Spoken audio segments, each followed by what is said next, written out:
Souvent, lorsque le sort, le timing et le destin s'alignent parfaitement, des événements uniques se produisent, offrant au monde un aperçu de l'extraordinaire.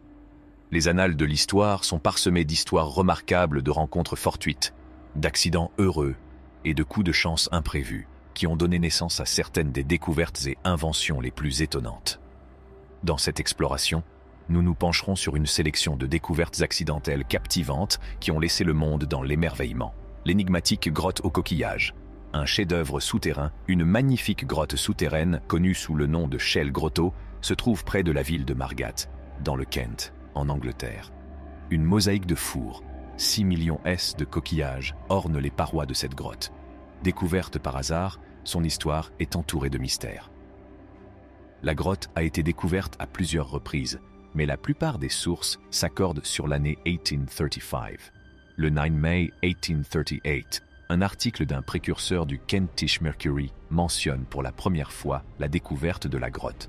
Un homme a récemment acheté Bellevue Cottage, une résidence isolée, et a eu l'occasion de demander aux ouvriers de creuser quelques mètres. Au cours de cette opération, le travail a été entravé par une grosse pierre. L'homme a été immédiatement appelé sur les lieux, où il a supervisé un examen minutieux qui a permis de découvrir une grotte étendue, entièrement constellée de coquillages, dans des dispositifs curieux, très élaborés, et s'étendant sur une immense distance. D'après ceux que nous avons entendus, le propriétaire envisage d'ouvrir bientôt l'ensemble à l'exposition, moyennant un droit d'entrée minime. Depuis lors, il a appartenu à un seul individu. En 1932, un nouveau propriétaire reprit la grotte et remplaça rapidement l'éclairage au gaz qui avait progressivement terni les coquillages autrefois éclatants par un éclairage électrique.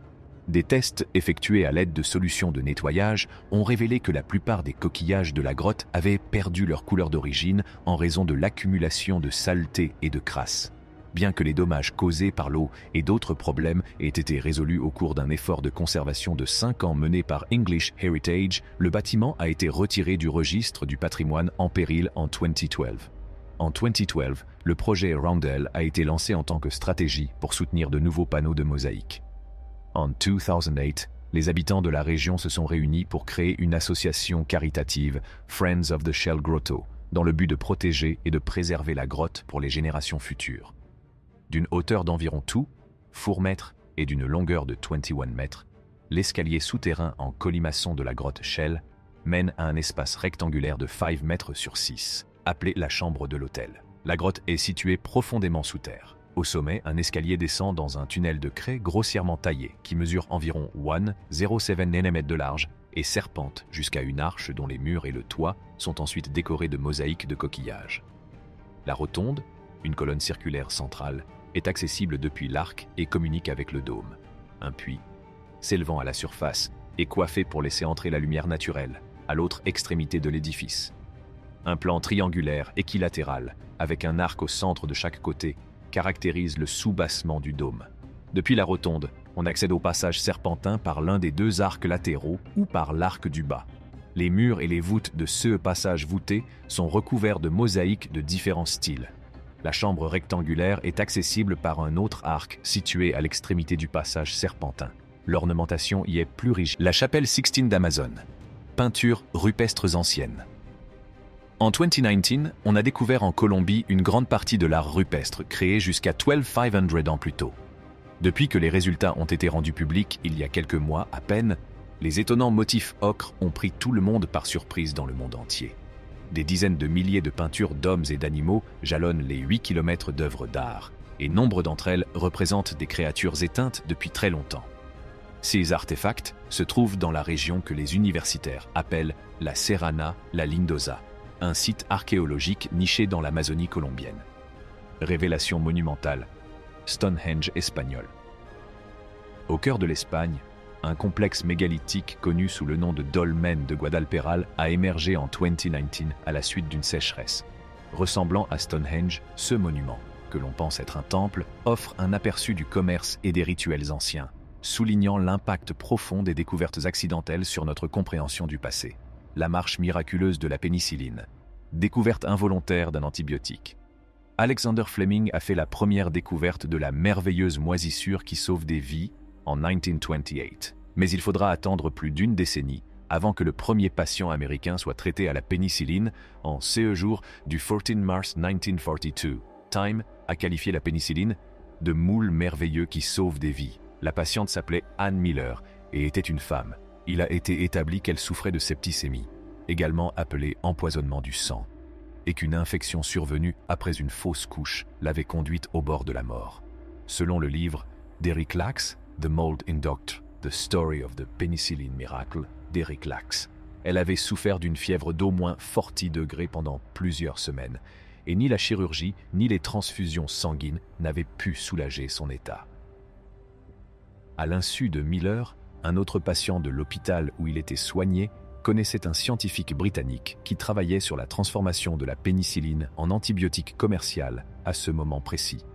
Grâce à cette relation, le médecin de Miller a pu convaincre le gouvernement, qui exerçait à l'époque un contrôle strict sur les médicaments essentiels en raison de la guerre, de libérer environ une cuillère à soupe de pénicilline pour son patient.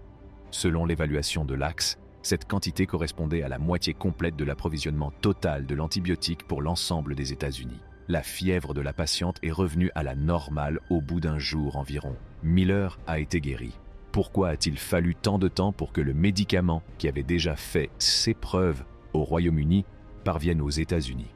Selon un article publié dans Time en 1941, l'une des raisons était qu'il était difficile et coûteux de l'extraire de sa source de moisissure d'origine et qu'il n'était pas disponible sous forme synthétique. Chaque fois que les scientifiques souhaitaient créer de la pénicilline, ils devaient attendre que de nouvelles moisissures se développent. Une autre raison est qu'il est difficile et coûteux de l'extraire de sa source de moisissure d'origine. Quelques-uns des premiers patients testés en Angleterre sont décédés malgré des signes d'amélioration, car il n'y avait pas assez de médicaments pour terminer la durée de traitement prescrite. En 1943 encore, les États-Unis produisaient à peine assez de pénicilline pour soigner une trentaine de personnes à la fois. La situation s'est rapidement améliorée. Dès qu'il a été établi que le médicament pouvait être utile aux personnes blessées pendant la Seconde Guerre mondiale, le corps médical de l'armée a rapidement demandé qu'on en produise davantage. En mai 1944, des progrès suffisants avaient été réalisés pour que les gens ordinaires puissent enfin y avoir accès. La pénicilline, notait la même année le magazine Time, dans un article de couverture sur Alexander Fleming, sauvera plus de vies que la guerre n'en dépense. Le doux hasard des sucettes glacées. En 1905, un jeune garçon nommé Frank Epperson mélangea innocemment du sucre en poudre avec de l'eau et laissa le tout sur son porche pendant la nuit. Le froid californien a transformé la préparation en une friandise glacée, donnant ainsi naissance aux sucettes glacées. L'expérience accidentelle de Frank s'est transformée en un dessert bien aimé qui a fait le bonheur de plusieurs générations. N'oubliez pas d'appuyer sur le bouton « J'aime » et de vous abonner à notre chaîne. Merci d'avoir regardé.